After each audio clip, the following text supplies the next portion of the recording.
السلام علیکم جی، میں ہوں علی ممتاز اور آج ہم آئے ہیں اوریہ مقبول جان صاحب کی طرف، اور اوریہ صاحب کی مہربانی کہ اوریہ صاحب آپ نے ٹائم دیا. میں کچھ زیادہ، جس طرح ہم ٹیلی ویژن میں لمبے لمبے سوال پوچھتے ہیں، لمبے سوال نہیں لیکن 3 سے 4 اہم سوال ہیں، اور ان 3-4 اہم سوالات کے جواب بھی آپ سے بہتر کوئی نہیں دے سکتا، اس لیے میں آپ سے پوچھوں گا.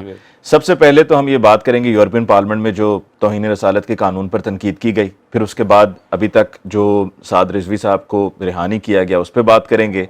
پھر یہ جو ہم انسانیت کی بات کر رہے ہیں کہ بھارت میں انسانیت کے اوپر ہم وہاں پر لوگ بڑے متاثر ہیں، تو جی انسان ہمارا اندر کا جاگ گیا، ان کی مدد کریں، امداد کریں.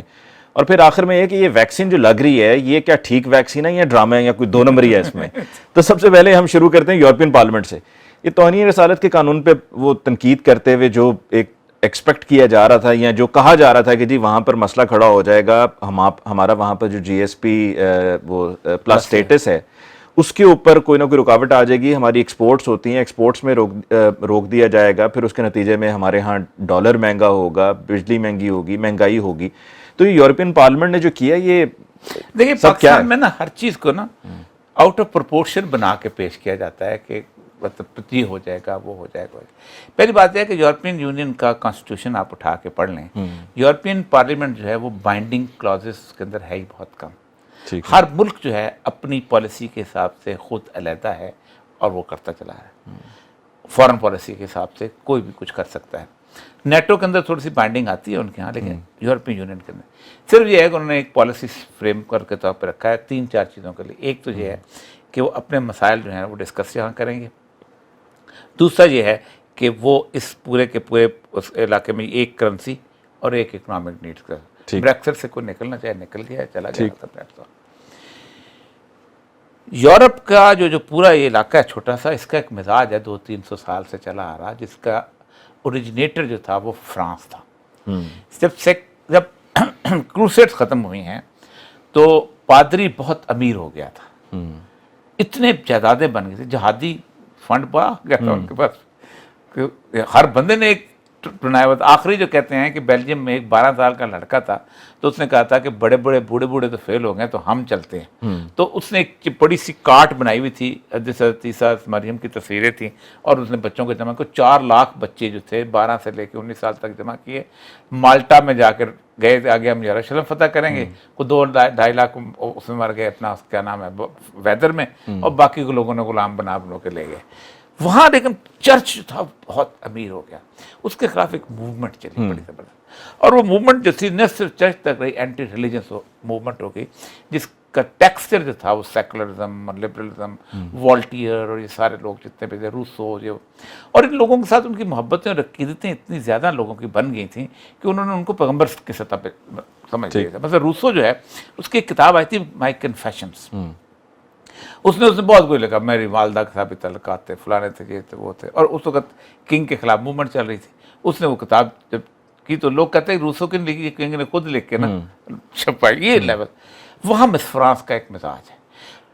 آسیہ مسیح کی تصویر 11 سال وہاں لگی رہی ہے مین اس کے اوپر، وہ جو ان کا تھا کیا نام ہے میونسپل ہال کے اوپر کہ اس کو رہا کرو. حالانکہ آسیہ مسیح کوئی ایسا ایشو نہیں تھا کہ جس کو اٹھایا گیا. یعنی آپ پہ بیسیکلی سیکولرزم کی بات بھی کرتے ہیں اور ٹوٹلی کرسچین ریلیجن. اب بھی مائنورٹیز کا ذکر ہوا ہے، یہ جو قرارداد انہوں نے پیش کی، کرسچین مائنورٹی کا، کسی اور مائنورٹی کا نہیں، صرف کرسچین مائنورٹی. بدھ مائنورٹی کا نہیں ہوا دنیا میں، 10,000 روہنگا مائنورٹی کا نہیں ہوا، کرسچین مائنورٹی کا. تو بیسیکلی جس وقت بوسنیا جو تھا وہ بن رہا تھا اور بوسنیا کا مسئلہ بنا ہوا تھا، تو ملوسیوچ نے ایک تقریر کی تھی وہاں پر، جو مر گیا وہاں پر. It is up to you that you want to have a Muslim country right in the heart of Europe or not. تعصب ہے، اس تعصب کو کوئی انالائز نہیں کرتا.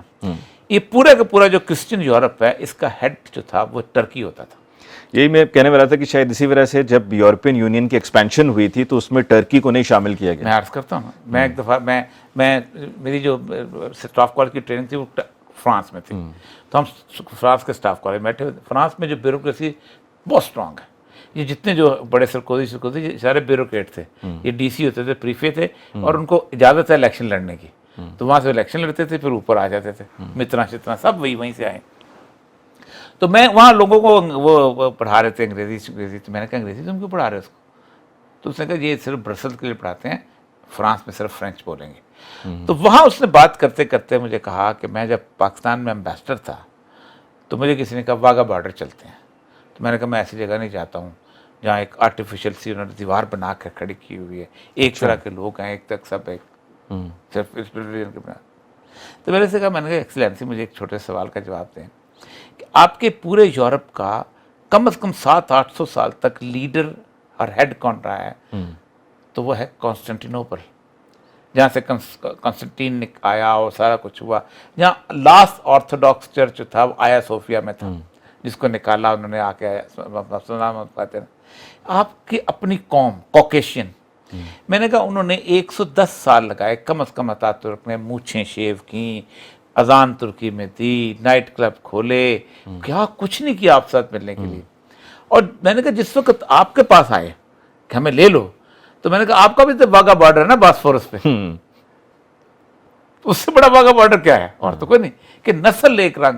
تو اصل مسئلہ یہ ہے کہ you are still a Christian Europe, دنیا پوری میں اقلیتیں گھومتی ہیں اور اس میں بھی آپ ایک کپل کے اس کے اوپر آپ وہاں ریئیکٹ کرتے ہیں۔ تو اس کا مطلب ہے کہ یہ جو پاکستان میں بھی احتجاج ہوا اور یہ مطالبہ کیا گیا کہ فرینچ امبیسڈر کو واپس بھیجا جائے، اس کا وہاں پر جو نوٹس لیا گیا ہے یورپین پارلیمنٹ میں وہ فرینچ کی وجہ سے نہیں، اس کو روٹین ہے۔ دیکھیں نوٹس وہاں جس وقت فرانس نے وہ خاکے لگائے تھے اور کیونکہ چارلی بیڈو ان کا اپنا ہے، لیکن اس پر کبھی بات نہیں کی، ابھی بھی کوئی بات نہیں ہوئی ہے، نہ پہلے کبھی بات ہوئی ہے۔ چارلی بیڈو، میں وہ برسلس گیا ہوں جس محلے سے بندے اٹھ کے گئے تھے ان کو قتل کرنے کے لیے، وہ علاقہ ایسا وہاں صرف عربی بولی جاتی ہے، بیلجیم کا، ٹھیک؟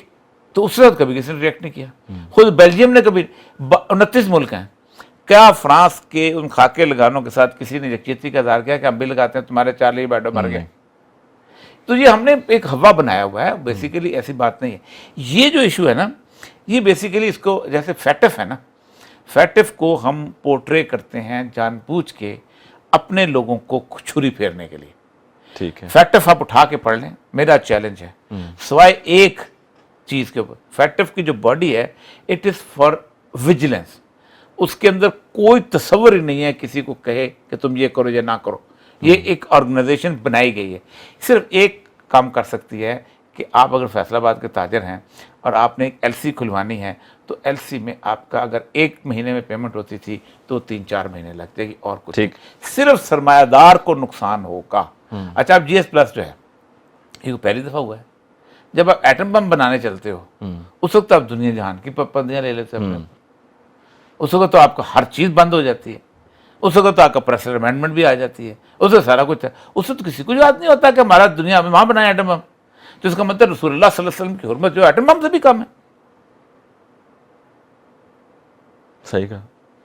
تو یعنی کہ ایک طرف آپ یہ سینکشنز کی بات کرتے ہیں جو پرائم منسٹر صاحب نے کہا بھی، اور دوسری طرف جب یہ ہو بھی جاتا ہے تو ہمیں اس کے لیے پہلے سے تیار ہونا چاہیے۔ کچھ بھی نہیں ہوتا۔ آپ مجھے بتائیے کہ کوریا ایک ملک ہے، نظریاتی ملک ہے، کمیونزم اللہ کو نہیں مانتا، گزشتہ 1958 سے اس پہ سینکشنیں شروع ہوئی ہیں، جب اس نے پہلے کوریا پہ جا کے بامبنگ کی تھی، پھر اس کے بعد 2000 پھر 88 میں اس کی سینکشنیں شروع ہوئی ہیں، زندہ بھی ہے، ٹھیک ٹھاک آنکھیں نکال کے بھی دیکھتا ہے، نہ مرا ہے نہ کچھ ہوا ہے، اور آپ کو کوئی اکنامکس، تو ہمیں اس کی کوئی فکر نہیں کرنی چاہیے کہ یورپین پارلیمنٹ کیا فیصلے کر رہی ہے اور کوئی میں پابندیاں۔ ایڈمنسٹریشن میں رہا ہوں، یہ صرف کرتے یہ ہیں کہ اس کے ہوے پہ، لیکن اب کیا کیا آپ نے فیٹم کو دکھا کے کتنے لوگوں کو بند کر دیا، کتنے لوگوں کو شیڈول 4 میں ڈال دیا، آپ بھیڑیے بن جاتے ہو اپنے علاقے کے اندر۔ اب اس سے نقصان کس کو ہوگا؟ صرف فیصل آباد کے تاجر کو۔ بالکل۔ اب فیصل آباد میں جو اس وقت گزشتہ کہتے ہیں ہم نے بڑا کمال کیا ہے جی، ہم نے تو وہاں پروڈکشن، اس پروڈکشن کا مجھے کیا فائدہ ہے؟ اس پروڈکشن سے نائکی کے شوز پہنے امریکہ میں لوگوں نے، میرے لیے نہیں بنائے گا۔ شرٹ بھی جو ہے وہ یورپ میں پہنی ہے لوگوں نے، میرے لیے نہیں بنائے گا، وہ بند کر کے سارے کا سارا یہ بالکل باہر بھیج دے۔ یہ بالکل ویسے ہی ہے کہ میں ایک گھر میں رہتا ہوں اور اس کے ساتھ کھیتوں میں شاندار باسمتی چاول کی خوشبو آتی ہے، لیکن میں خود نہیں کھا سکتا ہوں جو اس کھیت میں کام کرتا ہے، میرے بچے کھا، اور وہ کیا ہے، آپ اسے ڈالر لے کے آ جاتے ہیں، وہ ڈالر کیا کرتے ہیں، عیاشیاں کرتے ہیں۔ یہ بند ہو تاکہ اس ملک کے لوگ ڈھنگ کے کپڑے پہنے. نہیں وہ پرائم منسٹر صاحب تاثر یہی دیتے ہیں نا, ساروں کو ڈراتے ہیں کہ جی وہ پیسہ ہمارا روپیہ ڈی ویلیو ہو جائے گا, پھر اس کی وجہ سے ہماری قیمتیں بڑھ جائیں گی, چیزوں کی مہنگائی ہو جائے گی. انہوں نے بڑا دعویٰ کیا ہے کہ مجھے مغرب کا, شاید مجھے پرائم منسٹر صاحب مجھے لگا یہی ہے کہ پرائم منسٹر صاحب نے اتنا ہی مغرب دیکھا ہے جتنا وہ لارڈس کے میدان میں ہوتا ہے یا شام کو کہیں پارٹی شارٹی میں ہوتا ہے, اس سے زیادہ نہیں دیکھا. میں آپ کو بات بتاؤں, ایک گروپ تھا بیٹلز, سب جانتے ہیں, بہت بڑا گروپ تھا, لیورپول کا گروپ, بالکل اتنا پاپولر تھا کہ امریکہ میں بھی پاپولر تھا. انہوں نے ایک اسٹیٹمنٹ دی تھی, we are more popular than Christ. امریکہ میں داخلہ بند ہو گیا تھا, آج تک نہیں جا سکے, خبردار. تو اصل مسئلہ یہ ہے کہ کچھ لوگوں کی, آپ نے 22 کروڑ عوام کے سینٹیمنٹس کو دیکھنا ہے یا فیصلہ آباد کے کچھ تاجروں کو دیکھنا ہے؟ تو گورنمنٹ کو اب کیا کرنا چاہیے؟ کچھ نہیں, خاموش رہے, جان بوجھ کے ہم دکھا رہے ہیں. اب یورپ کے پریس, آپ پریس اٹھا لیں مجھے, یہ اگنوریبل سطح پہ سارا کچھ. اتنے سینسیٹیو ایشو پہ گورنمنٹ کیا اس کو سیریسلی لے رہی ہے؟ بیکاز اب جب یہ قومی اسمبلی میں قرارداد پیش بھی ہوئی تو یہ امجد خان نیائی صاحب نے پیش کی, کسی منسٹر نے پیش کی. احسن اقبال صاحب کا اعتراض جو انہوں نے اٹھایا تھا بڑا ویلڈ تھا کہ آپ کے federal minister for religious affairs بھی وہاں پر موجود ہیں, آپ کے دیگر اور بھی وزراء وہاں پر موجود ہیں, انٹیریئر منسٹر بھی وہاں پر تھے, ان میں سے کسی نے نہیں کی, پرائم منسٹر صاحب نے بھی نہیں آ کر اس پر کوئی بات کی, اتنا ضروری نہیں سمجھا, اور آپ نے وہ قرارداد جس طریقے سے پیش کی, تو دیٹ مینس کہ یہ صرف آپ آئی واش کر رہے ہیں. جہالت ہے. دیکھیں جس دن یہ واقعہ ہوا تھا نا, اس کے آدھے گھنٹے میں سفیر کو پرسنا نان گراٹا کرا کے بھیج دیا جاتا نا, تو کچھ نہیں ہوتا. کہتے ہیں جی وہ جی مسئلہ یہ ہے کہ کیا مسئلہ حل ہو جائے گا. آپ روز انڈیا کا سفیر باہر بھیجتے ہو, کیا مسئلہ حل ہو گیا؟ نہیں. کیوں بھیجتے ہو؟ جنگ رک گئی ہے, اپنا احتجاج ریکارڈ کراتے ہیں. دنیا میں ہر روز پرسنا نان گراٹا بنا. امریکہ نے ابھی رشین سٹاف بھیجا ہے, نیٹو کے لوگ ہیں, کتنے لوگوں نے اپنا سٹاف بھیج دیا رشیا کا؟ امپاسبل ہوتا ہے. مسئلہ ہے, میں ایک مزدار واقعہ آپ کو سناتا ہوں. سیکنڈ ورلڈ وار جب ہو رہی تھی تو امریکن سفیر جو تھا وہ اس نے چرچل کی بہو کو پھنسا لیا, اس کو لے کے گھومتا تھا, کبھی اس جگہ کبھی اس جگہ. گورا بیچارہ شریف لوگ. تو انہوں نے کہا کہ یار یہ کیا ہو گیا ہمارے, تو اب بہو کے سامنے بیٹا ایسا محبت کا وہ پروردہ تھا, تو انہوں نے پریشر آ گیا کہ جی اس کو پرسانا نان گراٹا قرار دو. اس نے کہا پرسانا نان گراٹا قرار دیا تو جنگ ہار جائیں گے, امریکہ پیسے لگایا ہوا ہے, امریکہ نے اسلحہ دیا. پھر وہ چرچل جا کے ملا وہاں ایزنہاور سے, اللہ کا نام اس کو شفٹ کر دو. تو پھر انہوں نے اس کو نا شفٹ کر دیا وہاں روس, وہ سفیر. تو اس کا پہلا بیان تھا, اس نے کہا مسٹر چرچل جنگ ختم نہیں ہوئی, جنگ ابھی شروع ہوئی. تو یہ تاریخ میں ہوتے نہیں ہیں یار. اور یہ سب سعد رضوی صاحب کو ابھی تک رہا نہیں کیا گیا, وہ اب عدالت سے ہی رہائی ہونی ہے, لیکن اس پورے معاملے کو لے کر کے جس میں ابھی بھی ٹی ایل پی کو کراچی کے الیکشنز میں تیسرے نمبر پہ سب سے زیادہ ووٹ پڑے, اور پھر بھی گورنمنٹ یہ کہہ رہی ہے جی کلعدم ہے سو کلعدم ہے, اب وہ ڈکلیئر ہو چکی ہے. اور اب آگے کا آپ کو کیا نظر آ رہا ہے کہ کیا گورنمنٹ اب اس معاملے کو لے کے چلے گی یا آپ کو دوبارہ سے سڑکوں پر احتجاج نظر آئے گا اور دوبارہ سے ٹی ایل پی کے؟ دیکھیں گورنمنٹ کے بس میں نہیں ہے. میں آپ کو بتاؤں, جس جگہ آپ بیٹھے ہیں اس جگہ پہ ٹی ایل پی کے بارے میں بڑی لمبی چوڑی گفتگو ہوتی رہی ہے, کیونکہ ظاہر بات ہے میرا تھوڑا سا میری عزت کرتے ہیں اس لیے میرے سے کہ تھوڑی سی بات کرا دوں. میں نے 3 چیزیں بتائی تھیں ان کے. میں نے کہا دیکھو ٹی ایل پی کے بارے میں آپ کی بڑی رانگ اسیسمنٹ ہو رہی ہے.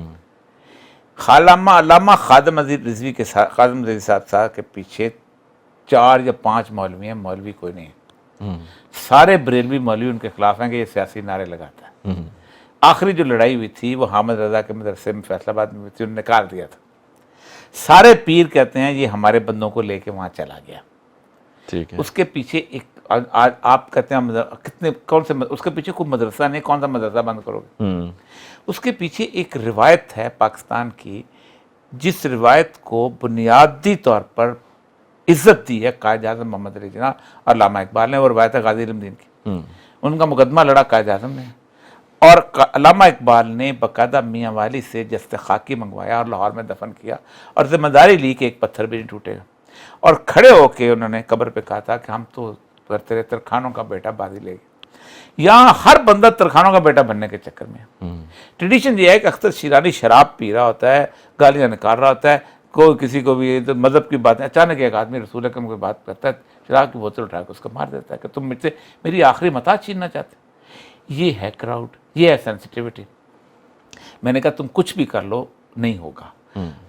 پکڑا جس دن ان کو اندازہ نہیں ہوا کہ پبلک کس قسم کی نکل آئے گی. پھر کوئی ان کا دہشت گردی کا آؤٹ لیٹ نہیں ہے، کوئی بندوق نہیں. اتنے لوگوں کو پکڑا، کسی کے پاس سے چاقو بھی نہیں اسلحہ نہیں نکلا، چاقو تک نہیں. ہاں تو یہ کراؤڈ تھا. اگر کراؤڈ کی بنیاد کے اوپر ہی آپ نے دہشت گرد قرار دینا تو پاکستان پیپلز پارٹی بے نظیر کے مرنے کے بعد سب سے بڑی دہشت گرد تنظیم تھی. 23 تو ریلوے اسٹیشن جلائے گئے تھے، ریپ ہوئی تھیں عورتیں، گھر لوٹے گئے تھے. لیکن کہا کہ نہیں بھائی وہ تو جذبات میں تھے قوم. تو کیا بے نظیر کی جذبات سے رسول اللہ صلی اللہ علیہ وسلم کے جذبات کم ہے؟ خدا نہ خواستہ. اور پھر کہا جاتا ہے کہ جو اس نے پاکستان کھپے کا نعرہ لگا، تو کیا خادم عزیز نے کبھی پاکستان کے نعرے جتنی اس نے کی کس نے کی؟ تو ان کو اب اندازہ ہو گیا تھا کہ یہ چیز بنیادی طور پر ہم سے غلط ہو گئی. لیکن چونکہ وہ مسئلہ ہے ایسا کہ اس ملک میں کچھ لوگوں کو خوش کرنا ہوتا ہے، لوگوں کو خوش کرنا. سچ میں آپ کو بتاؤں، رسول اکرم صلی اللہ علیہ وسلم کیا قرآن پاک کہتا ہے کہ کبھی تم سے خوش نہیں ہوں گے کہ کچھ کر لو. آپ نے کیا کچھ نہیں کیا، چھوٹے کی طرح آپ نے ہر کام کیا پاکستان میں. وہ یہ کر دو، یہ کر دو، وہ کر دو. اس کے بعد آپ نے جس زمانے میں ہم نے 15-20 سال امریکہ کی غلامی کی ہے، ہم نے جاسوسی کرنے کے لیے U-2 طیارہ اڑوایا یہاں سے بڑا بیر کے اڈے سے. اس زمانے میں جب ہم پہلی جنگ آئی تھی 65 وار کی، تو آپ سوچ سکتے ہیں کہ پاکستان کا اسلحہ بند کر دیا گیا تھا، جس کے لیے ہم سیٹوں میں گئے، جس کے لیے ہم سینٹوں میں گئے، جس کے لیے ہم نے پوری کمیونسٹ موومنٹ کا، جس نے فیض کو اندر کیا، پتہ نہیں کیا ہم نے ANP پہ پابندیاں لگائی، کیا کچھ نہیں کیا. تو خدا خوف کرو. اب پاکستان کی ظلم پتہ کیا؟ میں صرف ایک میں 32 سال رہا ہوں. پاکستان کی جو پولیٹیکل لیڈرشپ، پاکستان کی جو بیوروکریٹک لیڈرشپ اور پاکستان کی military leadership, they are loyal to themselves and they are loyal to the people abroad. Sensitivity نہیں ہے، سینسٹیوٹی نہیں. عوام کے ساتھ کوئی اب آگے آپ کو اس ایشو کو لے کر کیا نظر آ رہا ہے؟ کچھ بھی نہیں. دیکھیے، تیسری بڑی جماعت ہے پنجاب میں اور 5ویں بڑی وہاں پر ہے. اور جب الیکشن ہوتے ہیں نا، ہم نے تو الیکشن کرائے ہوئے ہیں، تو الیکشن میں نا پھر ایڈمنسٹریشن کنٹرول مشکل ہوتا ہے. میں آپ کو بتاؤں، اس دن بھی میں نے انالیسس کر کے ان کو بتایا. میں نے کہا دیکھیں بات سنیں، پورے پاکستان میں 3.5 لاکھ پولیس اینڈ سارے پیرامیڈیکل، 3.5 لاکھ. ان میں سے جو ڈپلائبل ہیں، جن کو آپ ڈپلائے کر سکتے ہیں، وہ 1,10,000 ہے. ٹھیک، میں ایگزیکٹلی ایک امریکہ سے آگے نہیں کسی نے یہاں لانڈ آرڈر سنبھالنا. 1,10,000 جو سپاہی ہیں، کیونکہ آپ نہ جیل سے بندہ بھی ڈراؤ کرو گے، ورنہ جیلی قیدی بھاگ، نہ ہائی کورٹ سے کرو گے، نہ فلان سے کرو، کچھ ٹریفک پولیس میں آپ نکال نہیں سکتے. وہ 1,10,000 اگر 200 چھوٹے چھوٹے جگہوں پہ جلوس نکلنے شروع ہو جائے، 1,000 بندے کے، تو 5-5 10-10 سپاہی آتے ہیں اور وہ ہوتے ہیں بٹیرے مواب کے ہاتھ میں. ان کو اندازہ ہو گیا تھا، کیونکہ ہر گلی کوچے میں صدقے یا رسول اللہ ہو رہا تھا، لبیک یا رسول اللہ ہو رہا تھا. ان کو تو حیرانی ہو گئی کہ وہ کیا گیا. اور کوئی آپ دیکھیں پوری کی پوری کوئی لیڈرشپ نہیں ہے، کوئی سیکرٹری جنرل نہیں ہے، بالکل کوئی نائب صدر نہیں ہے، کوئی سینئر نائب صدر نہیں ہے، کوئی سیکرٹری اطلاعات نہیں ہے. ایک چھوٹی سی شورا اور پورے اور بندہ نہیں کر. یہ ان کو ابھی بھی اگر ان کو چھیڑیں گے نا تو خراب رہیں گے. پہلے دن یہ پرسانا نان پھر نکلیں گے، وقت دیکھیں، اگر یہ ایشو ہوگا تو نکلیں گے، یہ مزید کریں گے تو نکلیں گے. پبلک جو ہے نا، نہیں اب تو مجھے لگتا ہے کہ شاید اس معاملے کو یہیں پہ روک دیں گے. یہ جب سے یہ گورنمنٹ کچھ نہیں کرے گی، گورنمنٹ کچھ نہیں کرے گی، گورنمنٹ جب کچھ نہیں کرے گی. ایک بات میں بتاؤں آپ کو، مشرف سے زیادہ اسٹرانگ آدمی کوئی نہیں تھا اس زمانے کے اندر. مشرف جو ہے وہ نہیں کر سکا تھا یہ قانون 295C کا. میں آپ کو بتاؤں، میں ان میٹنگز میں تھا جو میں تو پنجاب گورنمنٹ میں تھا اس زمانے میں. انہوں نے ایک بڑا گندا کھیل کھیلنے کی کوشش کی تھی. انہوں نے کہا تھا کہ دیکھیں یہ اتنے دہشت گرد ہیں، سارے ہیں دیوبندی، تو ان کے مقابلے میں بریلویوں کو لے کے آؤ تو آپس میں لڑیں گے تو ٹھیک ہو جائے گا. میں نے کہا دیکھو میری بات سنو، تم آگ سے کھیلنے جا رہے ہو. پہلے تو آپ بندے کو دیوبندی کو دہشت گرد کہہ کے نا تو آپ فارغ ہو جاتے ہیں. یہ اپنے مسلک کی جنگ ہے، اس میں مارے جاؤ گے. لیکن انہوں نے کیا، اکٹھا کیا. ہمارے دوست سے نعیمی صاحب، وہ بیچارے شہید ہو گئے. بالکل، سرفراز نعیمی صاحب. پھر بھی انہوں نے کہا، میں نے کہا تمہیں اندازہ نہیں مذہب کے معاملے میں سینٹیمنٹس جب آتے ہیں تو تم کسی کو نہیں. انہوں نے ممتاز قادری تحفے میں دے دیا بریلویوں نے. میں نے کہا آپ سنبھالو. اچھا اس پورے ایشو کو لے کر آخری سوال کہ کیا یہ جو سول سوسائٹی کی بات کی ہے یورپین یونین یورپین پارلیمنٹ نے اور یہ سول سوسائٹی اور جرنلسٹ کی بات کی ہے، یہ چلیں جرنلسٹ تو کسی حد تک سمجھ لیا، یہ سول سوسائٹی بیچ میں کیا چکر ہے؟ یورپین پارلیمنٹ کے ساتھ سول سوسائٹی کا کیا شروع ہوا کنیکشن؟ تھا، میں director general social welfare and women development رہا ہوں اینڈ ہیومن رائٹس میں، یہ اکٹھے ہیں نا سارے، عجیب غریب جیسے شمع دانا نا ویسے سارے اکٹھے۔ تو اس زمانے میں شیر افغان نیازی واز دی فیڈرل منسٹر، آپ کو یاد ہوگا، بڑا شور شر مچاتا ہوتا تھا۔ یہ تجربہ کیا تھا انہوں نے این جی اوز کا کیا تھا بنگلہ دیش میں، گرامین بینک، اور انہوں نے کراؤڈ ایسا اکٹھا کر لیا، 4-5 لاکھ لوگ جو تھے نا، انہوں نے اکٹھے کر کے وہ شروع کر دیا۔ تو انہوں نے کہا ایک بڑا نیوکلیس بن گیا ہمارا، ہم جب چاہیں گے اوپینین بلڈنگ، اوپینین میکنگ یہ وہ کرتے ہیں۔ اسی میں تسلیمہ نسرین کی وہ جو لجا کتاب آ گئی، بڑا اسلامی والی، اب جو آئی تو سارے شیر ہو گئے، انہوں نے کسی نے یہ کیا، یہ سمجھ لیتے ہم بہت کچھ کر جائیں گے۔ آپ اندازہ کریں کہ انہوں نے ایسے بندے مارنے شروع کیے عوام نے، وہ جو بلاگرز تھے اور دوسرے سے، آج وہاں غزوہ ہند کا جلوس نکلتا ہے۔ یہ یہاں آپ سمجھ رہے ہیں، میں نے کہا یار یہ این جی اوز دودھ پینے والے مجنو ہیں۔ آپ سوچیں اس حد تک این جی اوز کی سرپرستی کی جاتی تھی کہ میں جب ایم ڈی واسا تھا، اس کے بعد میں ڈی جی لگا، تو مجھے آ کے پتہ چلا ڈی جی سوشل ویلفیئر کہ جتنے پیسے سیوریج لائنز بچھانے کے لیے گورنمنٹ کے پاس تھے نا، اس سے 3 گنا پیسے این جی اوز کو ملے ہوئے تھے کہ لوگوں کو صحت اور صفائی کے بارے میں اویئرنیس کریٹ کی تھی، اور وہ سارے ادھر سے۔ اس میں ایک نارویٹ کی ایک اس کی ایک این جی او تھی، اس کو انہوں نے پیسے دیے ہوئے تھے۔ میں نے پتا کہ اس کو آرڈر ڈالا تھا، میں نے تالا لگا دیا، اور ناروے کے امبیسڈر نے مجھے فون کیا کہ ہمارا پیسہ ہے، اور یہ، اور پاکستان وہ واحد ملک ہے جہاں 45 مختلف قسم کی جو ہے نا ایمبیسیز، ان کی ونڈوز کھلی ہوئی، آپ درخواست دیں، آپ جا کے ان سے لے۔ اچھا میں نے کہا یہ دودھ پینے والے مجنو ہیں، یہ 4-5 خواتین ملازم رکھتے ہیں، 3-4 کمپیوٹر رکھتے ہیں، 2-3 تصویریں بناتے ہیں، اور حالت ان کی یہ ہوتی ہے کہ اچانک دور سے گولی کی آواز آئے نا تو یہ سارے بھاگ جاتے ہیں۔ ہم نے NPC میں دیکھا، لیکن ابھی بھی سول سوسائٹی کے اوپر وہ سمجھتے ہیں کہ شاید ہم کر سول سوسائٹی پاکستان کے اندر موم بتی جلانے کے خلاف کر کیا سکتی ہے؟ ٹھیک ہے، تو وہ موم بتیاں جلا رہے ہیں یا 8 مارچ ہر سال ان لوگوں کو شور شر کرتے ہیں پاکستان کا، ٹھیک ہے نا، جس آپ نے پاکستان کی پوری کی پوری جسے کہتے ہیں لا اینڈ آرڈر تباہ کیا اس جی ایس پلس آپ نے کیوں کیا تھا؟ آپ کو ملا تھا، آپ نے کہا تھا کہ ہم اپنے کسی مجرم کو پھانسی نہیں دیں گے، ٹھیک ہے، آپ نے 800 دہشت گردوں کو پھانسی نہیں دی 11 سال، اور وہ کہتے ہیں کہ ٹھیک ہے جب پھانسی نہیں ہونی تو مارو، اور آپ نے 70,000 بندہ مروا دیا ہے۔ 8,000 بندہ تھا جس وقت یہ جیل میں پھانسی کے کنڈیمپٹ، جس وقت یہ اے پی ایس ہوا ہے، 8,000، اور پھر آپ نے مجبور ہو کے ان کو کہا کہ شروع کر دیا، اور پھر ٹھیک بھی ہو گئے۔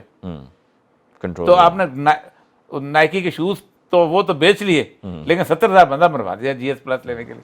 اب آتے ہیں دوسری طرف، جو انسانیت کی بات ہو رہی ہے کہ جی بھارت میں اب روزانہ کے آج بھی تقریباً 3.5 لاکھ کے قریب کیسز رپورٹ ہوئے ہیں، اور ہزاروں کی تعداد میں لوگوں کی وہاں پر اموات ہو رہی ہیں، کہ جی انسانیت ہے کہ بھارت ہمارا دشمن ہی صحیح، بھارت نے جو کشمیر میں ظلم کیا وہ سب بھی اپنی جگہ، لیکن وہاں پر انسانیت جو ہے وہ پکار رہی ہے مدد کو، تو ہمیں لہٰذا ان کی مدد کرنی چاہیے، ان کا احساس کرنا چاہیے، ان کے لیے دعا کرنی چاہیے کہ وہ بھی انسان ہیں، باقی سب چیزیں چلتی رہیں گی لیکن ابھی ان کے ساتھ ہمدردی کر لیں۔ دیکھیں پہلی بات تو یہ ہے کہ ایک چیز کو انالائز کرنا چاہیے، ہمارے لوگ بھی نہیں کرتے، کہ ایک اکانومی کا ایک تصور ہے ٹرکل ڈاؤن سسٹم، کہ جب یہ پیالہ بھر جائے گا نا تو اس کے پیالے سے چیزیں نکلیں تو نیچے بیٹھے ہوئے بندے کو ہاتھ رکھا ہوا مل جائے گا۔ اس سرمایہ داروں کا سسٹم، حالانکہ انہوں نے پتہ نہیں کہ وہ پیالہ اونچا کر لیتا ہے اور کرتا ہے۔ اتنا بڑا اکنامکلی مائٹ ملک بنا ہوا اور اتنی بڑی جھونپڑ پٹی انڈیا جو ہے، مطلب صاحب مجھے اس بات پہ قطعاً کوئی نہیں کرنا چاہیے، بالکل کرنا چاہیے، میں تو اس چیز کا قائل ہوں، یہ رسول اللہ صلی اللہ علیہ وسلم کی سنت میں سے ایک ہے، یہ تو اللہ تعالیٰ کی طرف سے، اللہ تعالیٰ نے کبھی کسی کو نہیں کہا، جب بھی جس وقت آپ اٹھائیں قرآن کے احکامات، جب بھی انفاق فی سبیل اللہ کی بات ہے، سیدھا ایھا الناس، اے انسان، اے بنی نوح، اللہ نے خطاب بھی بنے۔ آپ دیکھیں خطبہ الوداع، کبھی کبھی اپنے لوگ غور نہیں کرتے، میں ایک جگہ مثلا کالج میں ہوں، تقریر کر رہا ہوں، کالج میں، تو میں کہوں گا اے طالب علم، ٹھیک ہے, یا میں فرضاً کسی جگہ مسجد میں خطبہ دے رہا ہوں تو میں کہوں گا مسلمانوں. رسول اکرم جو ہیں حج پہ خطبہ دے رہے ہیں, سارے حاجی ہیں, جو کہتے ہیں اے حاجیو, سارے مسلمان ہیں, کہتے یا ایھا الذین آمنو, یا اب ایھا الناس, اے بنی نوع انسان. اس کا مطلب یہ ہے وہ پیغام بنی نوع انسان کے لیے تھا. اسی میں کہا گیا لا فضل علی العربی علی العجمی ولا فضل, کسی کالے کو گورے پر. اسی لیے جہاں کتے کو پانی پلانے کے اوپر بغیم من بغایا, فاحشہ عورتوں میں سے بڑی فاحشہ عورت کی بخشش ہو جاتی ہے. رسول اللہ کہتے ہیں بغایا کہتے ہیں بدترین طوائفوں میں فاحشہ ترین طوائف, اس میں سے ایک فاحشہ. اس نے ایک کتے کو دیکھا اور پانی نہیں تھا تو اس نے اپنا جو وہ موزہ نیچے کر کے اس سے پانی بھرا, اس میں اللہ نے اس چلو میں پلایا تو اللہ نے اس کو بخش دیا. تو یہ تو بخشنے کا یہ تو اس میں دو رائے ہی نہیں ہے نا کہ ان کی مدد, اس میں کوئی حرج نہیں ہے. وہ جو بات ہوتی ہے کہ نہیں, وہ جو بات ہوتی ہے کہ جی وہاں پر کشمیر میں جو ظلم ہو رہے ہیں 2019 سے اور پھر اس سے پہلے بھی جب 1947 سے لے کے اب تک ہوتا آ رہا ہے, تو وہ سب ایک طرف اس کا پیچھے نہ رکھیں. دیکھیں آپ کریں گے تو کم از کم اور کچھ نہیں, وہ تھوڑا سا دیکھیں اس گزشتہ کم کم 8-9 سال سے وہاں کے رہنے والے مسلمانوں کے ساتھ کم بیتی ہے. آپ سوچ نہیں سکتے, میں انڈیا میں گیا ہوں, 18 شہروں میں میں گیا ہوں تقریباً انڈیا کے, جہاں زیادہ مسلمانوں کی آبادی وہاں بیچارے ذلیل رسوا ہیں. آپ کو پتہ ہے بمبئی میں 38% مسلمان ہیں. یہ ایسے ہی ہے کہ لاہور میں 38 لاکھ ہندو ہو جائے, لاکھ پتہ جائے 2 لاکھ کرسچن ہو تو آپ ڈرے رہتے ہیں یار. وہ آپ کے 2 بندوں کو جلا بھی دیتے ہیں زندہ مسلمان. میں نے یورپ میں کہا, میں نے کہا کبھی کسی اقلیت نے کسی اکثریت کے بندوں کو زندہ جلایا؟ یہاں جلا دیا تھا وہ چرچ کے, وہ جب سلامت کون سی اس میں تو وہ 38 پتہ نہیں چلتا مسلمان ہیں کہاں. بنارس میں 40% ہندو, احمد آباد میں مسلمان ہیں, احمد آباد میں 39% ہیں, اورنگ آباد میں 40% ہیں. یہ سب ذلیل و رسوا پوری, یہ اس کا گوشت دیکھا, اس کو مارا, یہ کیا, وہ کیا کچھ نہیں, اس کے باوجود وہ کر رہے ہیں ان کے لیے.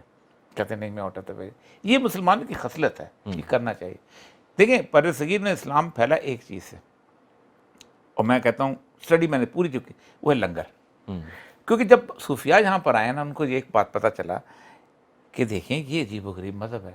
مثلا میں آپ کو قرآن سناؤں نا تو آپ مجھے اچھا لگتا ہے آپ قرآن سن رہے ہیں, لیکن وہ کہتے ہیں اگر شودر جو ہے نا, اگر اس نے وید سن لی تو غلط ہے, اس کے کان میں سیسا پگھلا کے ڈال دو. یہ کرتے تھے, کھانا نہیں کھاتے. تو انہوں نے ایک لنگر جب بچھایا تو ایک معین الدین چشتی, بلانڈ بال, نیلی آنکھیں, خوبصورت داڑھی, دیوتا لگ رہا ہے, اس نے جب شودر کے ساتھ بیٹھ کے پیالے میں کھانا کھانا شروع کیا نا تو انہوں نے وہ توڑ دیا. تو یہ تو ہمارے بزرگوں کی بیسیکلی چیز ہے. تو آگے بڑھتے ہیں جی, اب بات کرتے ہیں ویکسین کی. یہ ویکسین جو اب دھڑا دھڑ لگ رہی ہے, 1 لاکھ سے زیادہ لوگوں کو آن اے ڈیلی بیسس لگ رہی ہے. اب 40+ کی بھی رجسٹریشن شروع ہو چکی ہے, ان کا بھی کہا جا رہا ہے کہ یہ 3 مئی سے وہ بھی ویکسین لگوا سکتے ہیں. پھر آگے بڑھتے ہوئے عید کے بعد یہ ہے کہ جی وہ اکراس دا بورڈ سب کو اجازت مل جائے گی. تو یہ اب ویکسینیشن کی طرف سب چل پڑے ہیں. ماشاءاللہ سے میں نے دیکھا ہے کہ مختلف مراکز میں جو ویکسینیشن سینٹرز ہیں وہاں پہ رش بھی ہے بڑا. تو یہ ویکسین ٹھیک ہے یا یہ ڈرامے بازی ہے؟ دیکھیے میں کوئی فرق پڑنا ہے اس سے؟ میں سبجیکٹ نفسیات ہے, میں کلینک بھی کرتا رہا ہوں. نفسیات کے اندر جو سب سے امپورٹنٹ ترین چیز جو ہوتی ہے وہ ہوتی ہے کہ انسان کو ایک سائیکولوجیکل سپورٹ دی جائے. بنیادی طور پہ جو انسان کا جسم ہے نا, یہ گورن کرتا ہے آپ کے ایک ہائپوتھیلمس سے, اس کو کہتے ہیں ریلے اسٹیشن. ریلے اسٹیشن جو ہے یہ آپ کا آئینہ دار ہے, اور آپ کا پورا جسم جو ہے نا وہ آپ کے جذبات کو فزیکلی ایکسپریس کرتا ہے. ان امیوزمنٹ یو لاف, ایسا ہو نہیں سکتا. In sorrow you weep, in shame you blush. دنیا میں بڑے سے بڑا بغیرت بھی ہونا تو شرم اس کو ضرور آتی ہے کہیں نہ کسی موقع پر. اور اس میں خاص طور پہ کہا کرتا ہوں, دنیا کی میملز کی اسٹڈی کی گئی, کبوتری ہو, شیرنی ہو, عورت کے چہرے پہ زیادہ حیا اور زیادہ شرم ہوتی ہے بنسبت مرد کے, میری میل کا. تو ہوتا یہ ہے کہ اب یہ ڈسٹرب ہو جاتا ہے نا اس وقت, تو یہ سب پورا کا پورا جسم ڈسٹرب ہوتا ہے. اسی لیے کہا جاتا ہے کہ جو انسان کا جو معدہ ہے یہ اس کا سب سے سمپیتھیٹک آرگن ہے. سب سے پہلے یہ خراب ہوتا ہے. آپ پریشان ہو, یہ پریشان ہو جاتا ہے. آپ خوش ہو, اس کو بھوک لگنے لگ جاتی ہے. تو بنیادی طور پر یہی ہے جو فائٹ کرتا ہے. اب جہاں تک وائرسز کا تعلق ہے, یہ پوری دنیا کے اندر اس کو آپ دیکھ لیں, اس کی تاریخ اٹھا کے دیکھ لیں, بنیادی طور پر آج تک انسان, یہ اللہ کے رازوں میں سے ایک راز ہے. مطلب آپ دیکھیں کہ بڑے بڑے جو وائرسز آئے ہیں تاریخ کے اندر, وہ بھی اللہ تبارک و تعالیٰ نے کچھ پتہ چلا. جو پلیگ جو پہلا تھا جس کو بلیک سوری ہے, وہ بہت بڑی ہے. میں خود پروکیورمنٹ جو ہے پولیو پروکیورمنٹ کا پاکستان کا ہیڈ رہا ہوں, چاہے جوائنٹ سیکرٹری ہیلتھ, وہ اس کا پورا ہیڈ ہوتا ہے. میں نے ویکسینس کی بہت اسٹڈیز کی ہے. ویکسینس کے اندر جو ہے کرتے کیا ہیں کہ اگر تو واقعی ویکسین اس لیے کہ جو کچھ چیزیں ایسی ڈلتی ہیں کہ جو آدمی کے کچھ چیزوں کے اندر پرماننٹ النیسز پیدا کرتے ہیں, کیونکہ نیک نیتی نہیں ہے اس کے اندر. 75,000 بندے جو ہیں وہ پیرالسس کا شکار ہوئے تھے انڈیا کے اندر پولیو ویکسین سے. میں نے جو American association of the surgeons and physicians کی ہیڈ جو تھی, اس کو اپنے پروگرام میں بلایا تھا. اس کو میں نے کہا تھا کہ یہ بتاؤ, اس نے کہا کہ مسئلہ سر یہ ہے کہ یہ جو لوگ پولیو اس طرح ویکسین, ان کو نیورمبرگ ٹرائل کرنا چاہیے, کہ زبردستی کو. اس کی وجہ یہ ہے کہ ویکسین جو ہے اس کے اندر آپ کی 5-6 النیسز جو ہیں ویکسین کی وجہ سے پیدا ہوتے ہیں. آپ کے یہاں الزائمر پیدا ہوتا ہے ویکسین, انہوں نے ریلیٹڈ باقاعدہ اس پر اسٹڈیز ہو چکی ہوئی, اگر آپ یہ کہتے ہیں. آپ کے یہاں پیرالسس پیدا ہوتا ہے, آپ نے دیکھا جوانی میں آپ فالج سے شکار ہو گئے. اچھا, اس کے بعد آپ کے یہاں ڈائبٹیز کا النس اس کے اندر پیدا ہوتی ہے. تیسرا یہ ہے کہ باقی اور یہ 3-4 چیزیں ایسی ہیں, اور باقاعدہ اس پر اسٹڈیز موجود ہیں, باقاعدہ اس گفتگو, یہ سارا. اسی لیے وہ کہتے ہیں کہ بھائی زبردستی نہ پلاؤ. میں ہوں, میں حکیم سے علاج کرانا چاہتا ہوں. آپ کون ہوتے ہیں مجھے بندوق کے طور پر کہتے ہیں پولیو ویکسین پلاؤ, اور یو خود تو آپ جا کے جہاں سے.